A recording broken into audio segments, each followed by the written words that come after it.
question is, would it matter which part of the tomato we sample? Probably not a big difference there. I do want to tell you that the first tomatoes that come in the season, usually my experience is that they are low bricks, and then we get a higher bricks as we go through the season there. You want to use yours, John? And tell okay, us? so we have a digital as well, which the older you get, the more you like the digital, the younger you are, and on a budget, the more you use those, and once you go to these, you don't go back. Okay. Okay, so you want to do this? You squeeze the juice and you press the button, and you look at the number. And it goes right here. Just squeeze it. About 300, 310. So that's why you put it in the budget, and then once you got it, you got it. Yeah. It needs a little more. A little more? It's got to cover. Okay. Which one are you doing? This I'm one? doing this one. Yeah. How's that? That's good. That's good. Great. Okay, so the number here is 4.5, but I want to actually just go back and throw a little water on here and calibrate it, make sure I got the calibration good. So just any water, tap water, distilled water, will give you the calibration.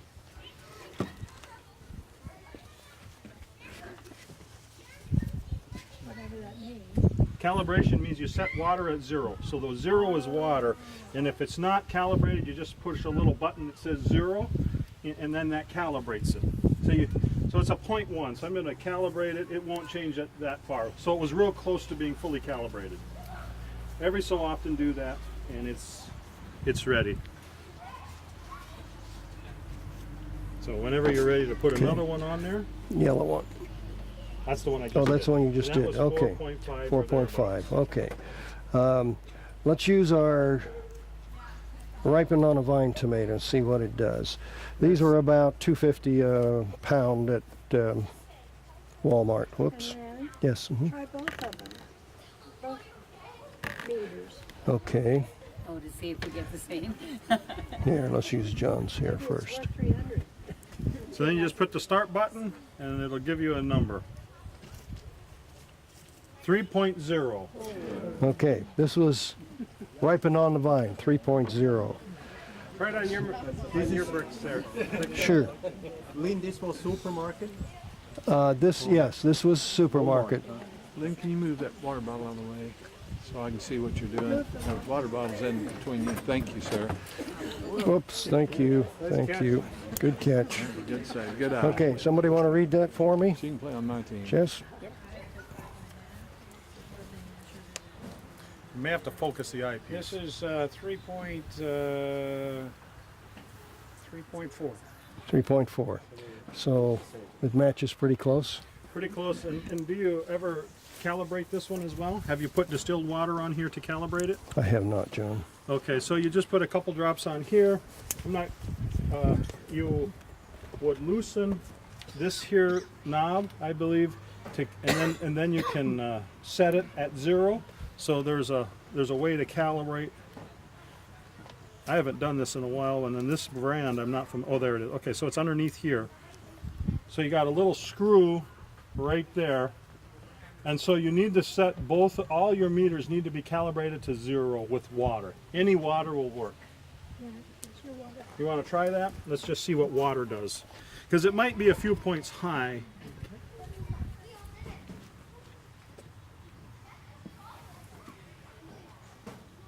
It's right on 0, so it's Okay. good. These hold their calibrations for a long time.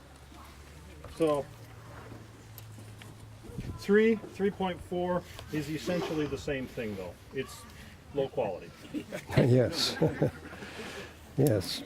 John, how would you interpret if the line is sharp or very diffuse in the refractometer? I didn't understand, Ronald. So sometimes Oh. you measure the level in the refractometer, and the line sometimes very sharp, and sometimes it's very difficult to establish where Yes. where the line is. Yes. And I understand calcium makes a difference. In these readings, the line was very sharp. What we're looking at, you all can look at this, use one of these, but there's a round, when you look at it, you see a round picture there, and there's white and blue, and where the two come together. is what Roland's talking about. Sometimes that line is very sharp. This is sharp here. Sometimes it's very blurred.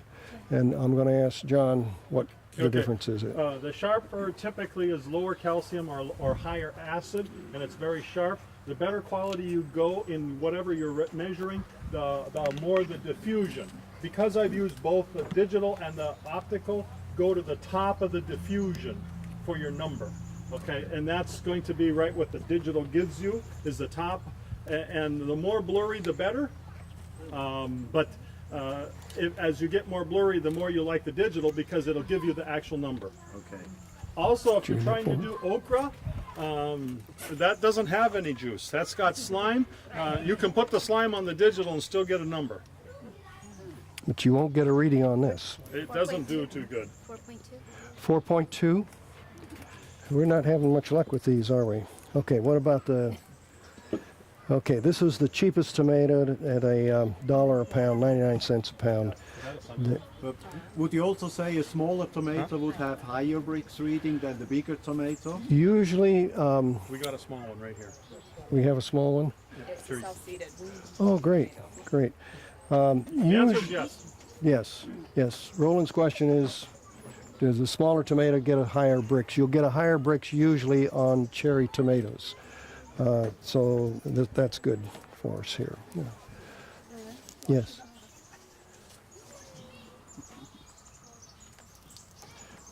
Here. Right there.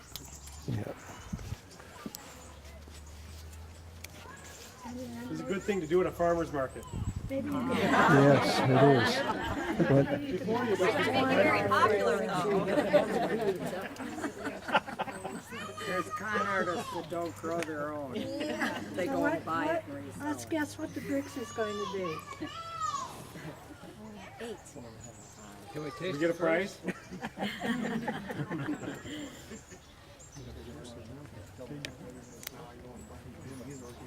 Diane, you want to read that for us?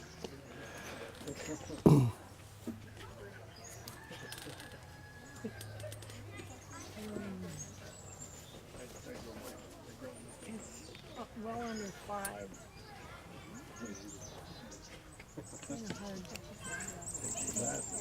You want to read that? I don't know. Oh, okay. Oh, great. Great. Mary, you want to use that? You want to use it? Okay. Read that for us. It's already there. The juice is in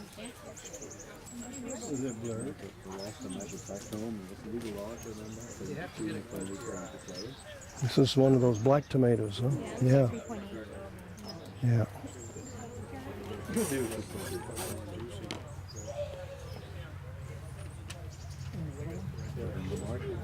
Okay. Yeah, let's try John's with this. Okay. Do you need to rinse it out? I got a bunch of seeds. Do I need to take those off? No problem. Okay, so hit start.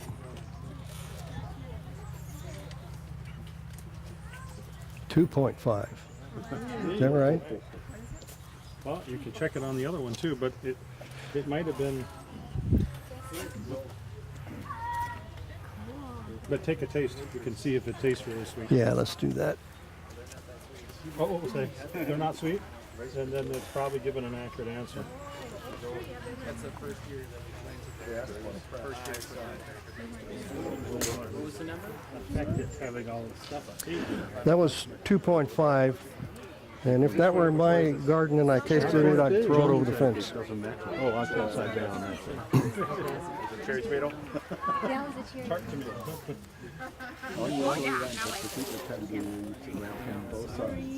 Whoops. Okay. Now, let's see. This one's yours. How bad is it? Okay, Randy brought a nice big tomato. Let's see what it is. It's definitive, as you said, if the line is slow. Okay, do we have a refractometer close There's we a can guy use? who makes a kit. It's the same bricks, the same refractometer, but he has a vice grips. Dan Kittredge. Yeah, what was that? Dan Kittredge. Okay. Luke has Winters has vice grips that work nicely. Luke has vice grips but Luke's not here yet. It's got a little press in it, basically. That Yes, little tip it's on just vice grips, but it's got Yeah. a little V welded into it, Yep. and man, you can take leaves and you can squeeze juice. Alfalfa, you can do all sorts of. Yes, Works well. I have there. one. Okay, I'm gonna get I don't this. have a Oh, digital. Lynn, let's get, oh, did you bring that tomato? I didn't yet. Maybe someone should buy the other one. Nervous, Randy? Okay, let's see what do I do there to set it back to 0. Well, it didn't get Just- rinsed out. It wipes off. Okay, we'll put a little rinse on it then.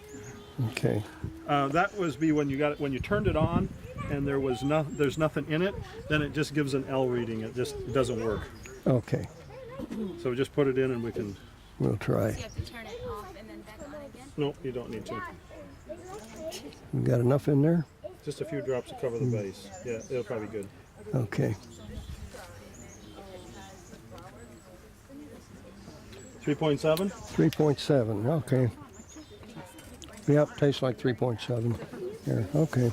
Tomatoes are the kind of the top crop that's the hardest to get up, and when you don't have a good amount of sugars or sunlight and a lot of keeping the energy up really steadily, it's hard to get. You just don't get high bricks tomatoes automatically. This has been one of the worst years for tomatoes. It's a worst- around here. it's a bad There tomato is, year. so that's an indicator. It's And good fertility program won't overcome all the weather effects. It just will not. So define keeping the energy up. That's what I'm going to talk about. It's using conductivity in the soil, keeping the conductivity at an acceptable we level. have a refractometer we can use.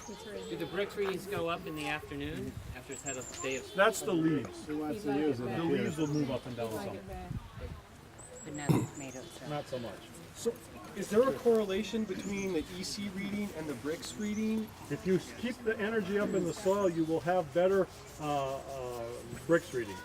But if you, like, for example, if you had a tomato and you took the bricks reading, could you make an assessment as to an approximate EC reading in the soil that came from?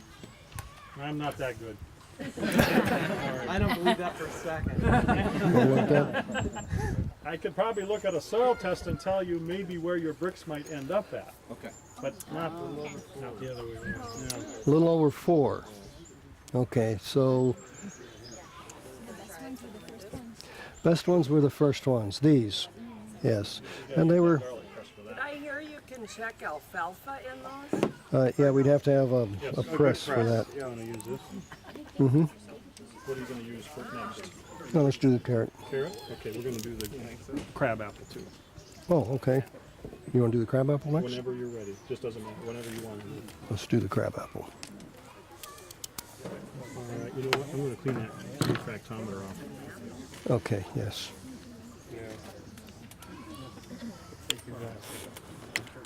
That's a crab apple? We got a crab apple in here now, okay?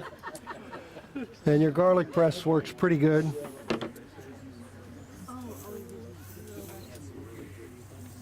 Okay, can we eat those? That came off that tree and we can. That's a 14.0. 14.0. Hey, that's a 14.0. Are you okay with people taking a taste of that? We're eating Okay. one tonight, guys, and we're having caramel apples with the crab apples on the toothpick. Go They're really You're good. more than welcome really to try. good. They're very Okay. good.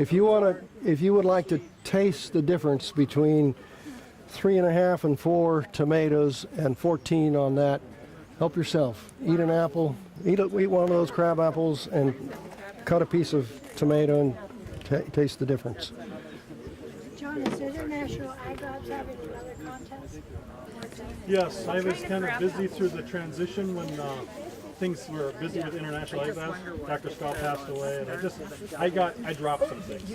But yes, we're going to go back to the green beans. We're going to finish that one up, and then we're going on to carrots and strawberries. You all know about this contest? First prize is $1,000, second prize. 500. For the highest brick. No, highest nutrient dense. Okay.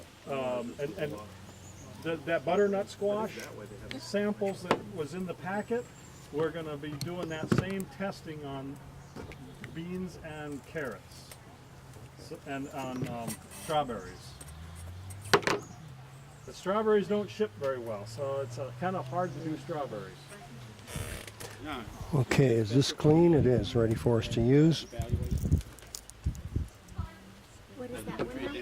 This is a Let me carrot. talk about that up there, and I will talk about that. Just bring it up, okay? I need to clear this, I guess. Just put the new one on. It's not going to Okay. be a problem. Okay. It'll start all, when you hit start, it'll start all over. Yes. What's an average apple rate? Because I would assume it's always Randy, I I need somebody with a strong grip. Average for what you should be. Your carrot. You're gonna Okay. make carrot What are you cake. kind of? Cut another piece. Cut another piece in there. 14 is pretty decent. Okay, you're going to have to cut it in smaller Maybe pieces. not at the top, but that's pretty decent. Okay, put that 10 in. is going to be kind of poor, 11 poor. Okay. But I haven't Okay. done crab apples. Need a strong grip, and I'll hold this here. And just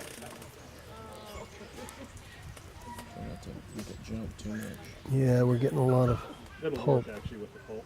Will it work with the pulp? Just get Okay, enough in there and it'll we're close. kind of a wet pulp. It'll be enough to read the wetness. Enough juice down in there. Is that enough, or we're not quite covered? I would think we just want to kind of cover it like that. Think we're all right? We'll try it. If it doesn't Juice work, dripping off there. Right you now. got juice Yeah, dripping yeah. off? You got juice. Put it on. 7.2. So Can't see anything. Not, now I'll tell you what I do, and I didn't bring it because I wasn't really prepared for it. I do a mortar and pestle, and I do a vinyl window screen mesh of about a 2-inch by 2-inch size. So I cut it out. So I take a mortar and pestle. Little stainless steel ones are really nice. They're only about this high, and just smash it to a pulp. And then you get average. All the cells are ruptured. The water in the cells are broken. The water between the cells are and it mixes very good. From that pulp, you squeeze it just gently on that window screen mesh, and you get pure juice, even from carrots. Really easy.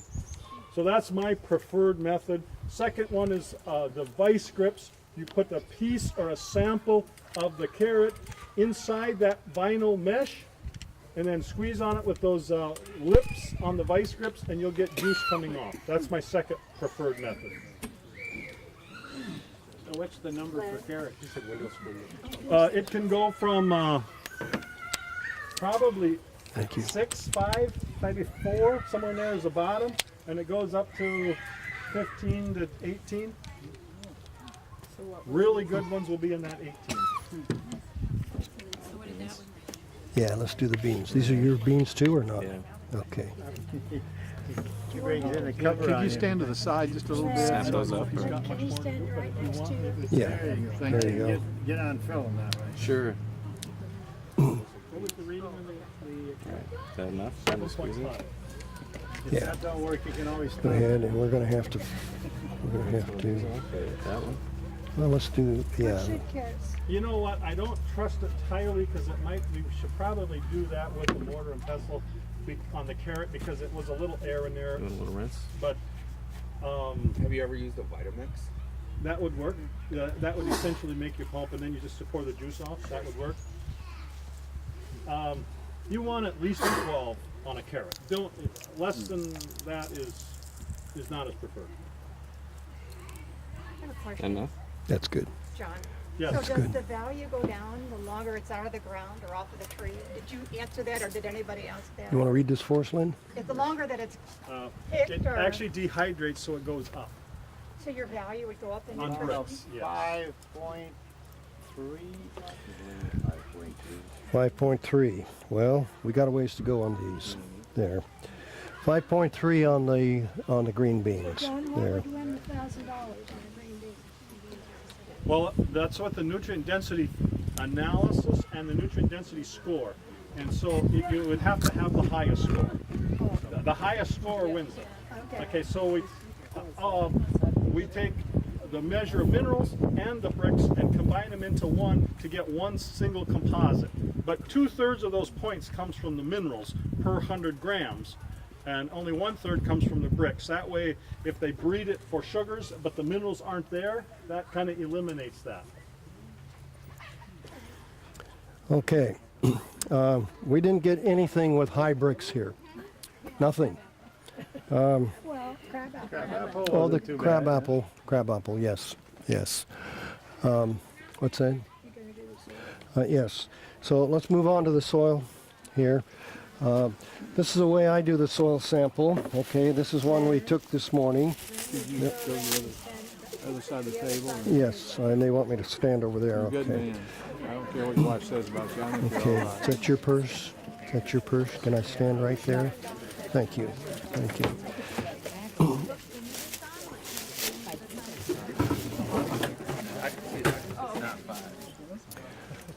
Okay. Is Sergey here? We're here. I'm here. Oh, hey, there you go. Okay, this soil sample came from this couple's property. Yeah. Yeah. Okay. And we went out in their field. It's nice sandy soil. I like that part of it. And we took, what, about five or six different samples here. And I wanted enough so we got a pretty good feel for that field. It was a little over an acre. And part of the field you could see was more fertile than others. The lower part was a little more fertile there. Another thing Sergey's done there is to plant.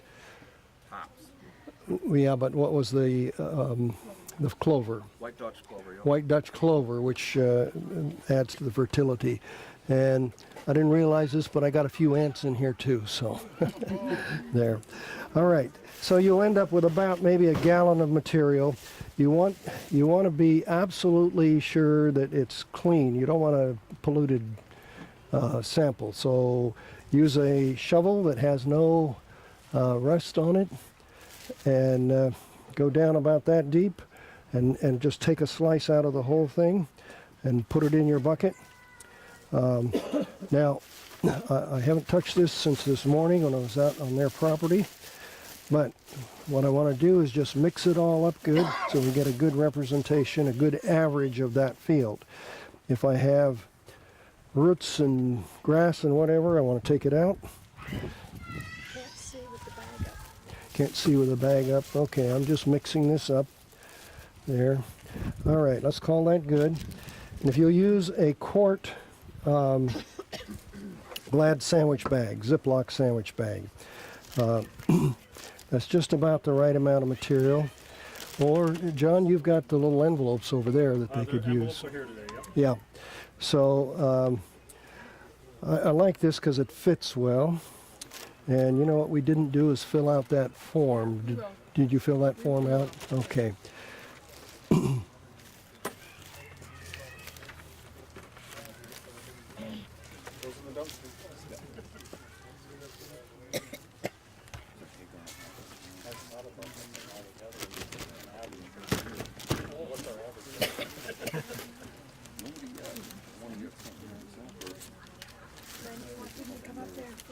Lynn, all we need is 1.5 cups.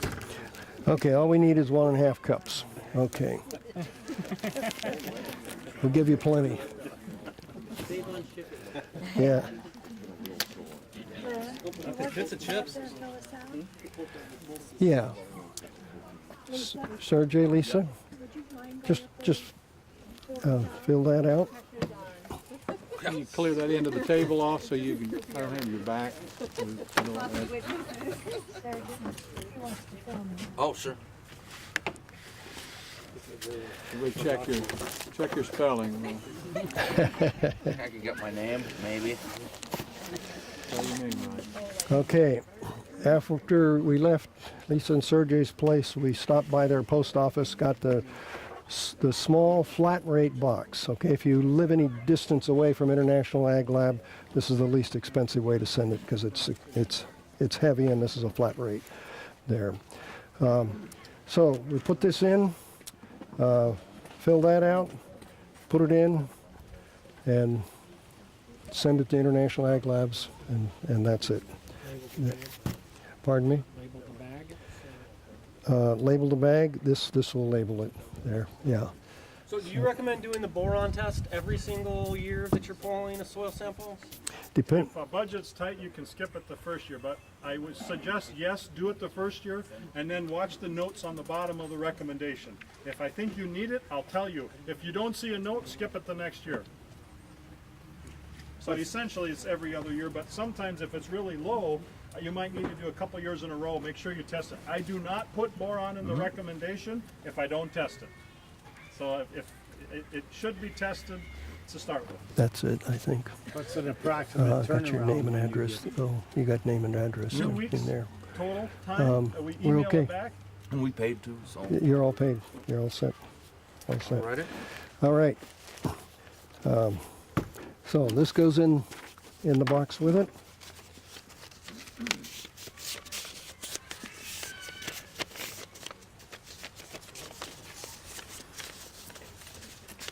You're going to know this one came from the farm because it's got lots of dirt and sand on it. And we I can need to carry put a it too check to in save that. postage. We need to put Okay. a check. What's that? Don't seal it, we need to put a check in there. Oh, we Did they We say will. they paid? Okay. You paid? yeah, this is all paid. Oh, So they we paid need you. This is all paid. And so now you take it to the post office. There's the post office. So this came from you though, right? Essentially, you got It's took care of it's it. theirs. Their work is in it. They've already paid me, so I pay you for that. Bill you. Yes. Yes. You don't want to double All right. All right. If anybody wants to taste poor tomatoes with that, you can. We've got a question? Yes. I've done tests with some other companies, and one of them advised wearing latex gloves because the sweat from your hands might contain salt, and that would contaminate the sample. Is that not a concern, or what do you think? It could be a concern. I wasn't worried about sweating today. So, did you have a comment on that, John? You can probably do it with a trowel. You can probably do everything with the trowel and not even touch it. Yeah. Or They recommend. sometimes you can just use a wooden spoon to stir it up, and Yeah. then you don't have to touch it that much. Yeah.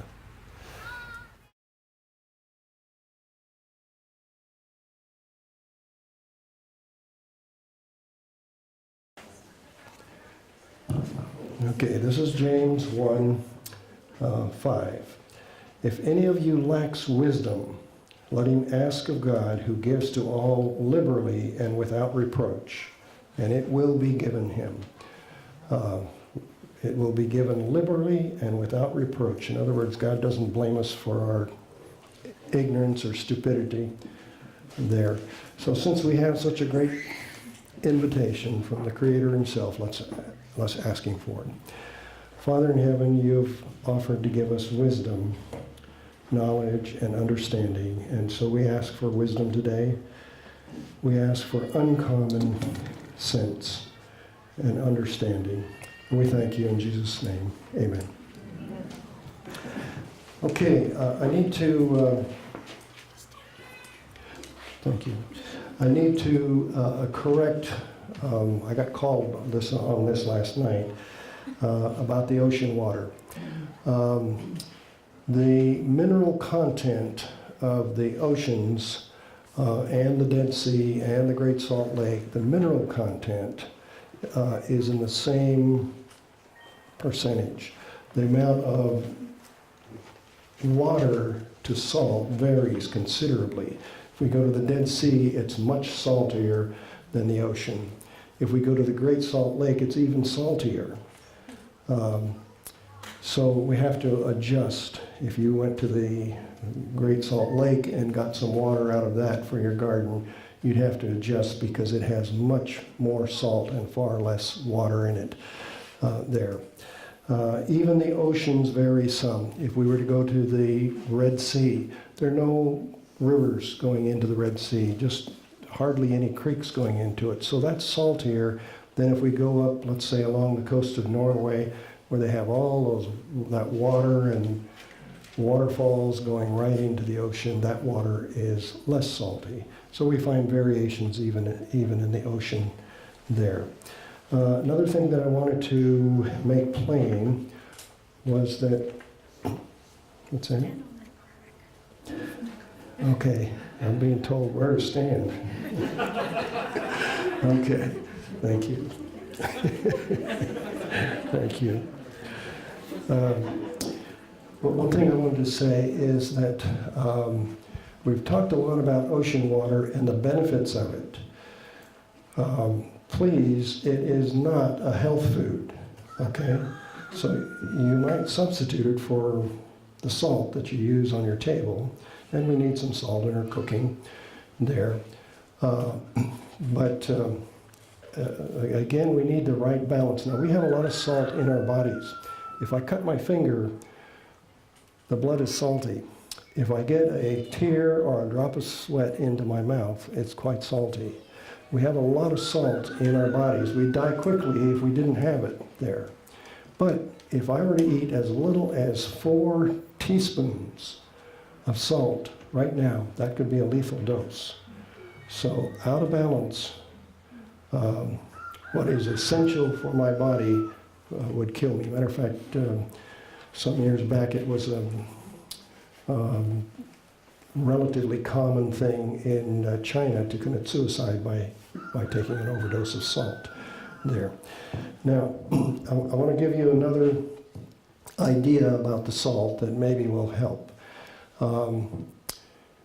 In 1 stick of celery, just 1 stick of celery, there's more salt, more sodium chloride than most people shake on their whole meal.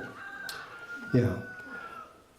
We all know people who at some time have been put on a salt-restricted diet. Maybe a man has some heart trouble. Maybe a woman is pregnant, and so they're on a salt-restricted diet. But you never hear that doctor say, you're on a celery-restricted diet. Okay, what's the difference? These minerals that are in the ocean are in a crystalline form. No animal, not even the insects, can use those directly.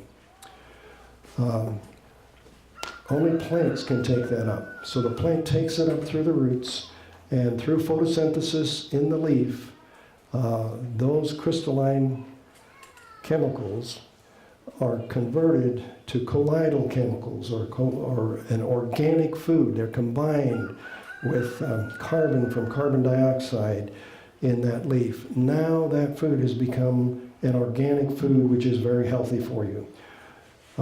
So is it possible that with all of these other minerals that are in the ocean water, is it possible that the similar thing could happen with them as like happens with the celery? That we could eat more of it and be absolutely safe if we eat it in the organic form. I'm not telling you that, I'm asking the question. It seems logical. Now, since we have all of these minerals in our body in a proportion, in our blood, in a proportion very similar to ocean water, I don't think that's an accident. I believe the Creator did that. They're there for a purpose. Matter of fact, a few years ago they discovered that arsenic in very small amounts was necessary for human health. Okay? The more they study, the more things we discover are necessary for human health. And I believe if we study enough and long enough that we'll probably find out that all of these minerals are necessary for optimum human health. But perhaps here's a way of getting those things into our bodies. Don't eat the salt directly. That could be very toxic to you. But get it through the plants there. Okay. Oh, Elizabeth says there are 8 refractometers left out there if anybody wants them, so you can get them at the break there. Okay, wanted to cover a few things that we didn't cover yesterday. One is making the rows and double digging.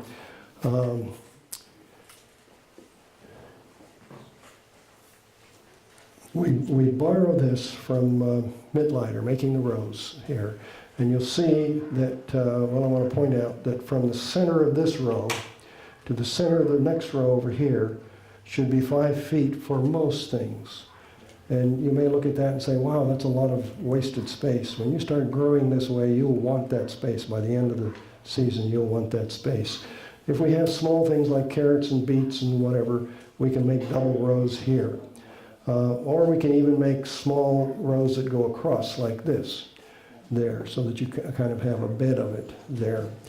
For most things, from here to here, 5 feet on center would work. Now, then we come back and we make about 1 foot from this string to this string is about 1 foot on top. We rake the pathway here because we broadcast that fertilizer all over the garden. We rake this pathway here and make a slight hill here, and then we make a dam, a berm on this side and on this side. So by the time we go from here to here, we've got about 16 inches. And then we've got another row over here where we're doing the same thing. That's going to leave us 3.5 feet for walkway in between. All right? Now, if we're growing melons, pumpkins, something that's going to vine and sprawl all over the place, you may want to make these rows 10 feet apart.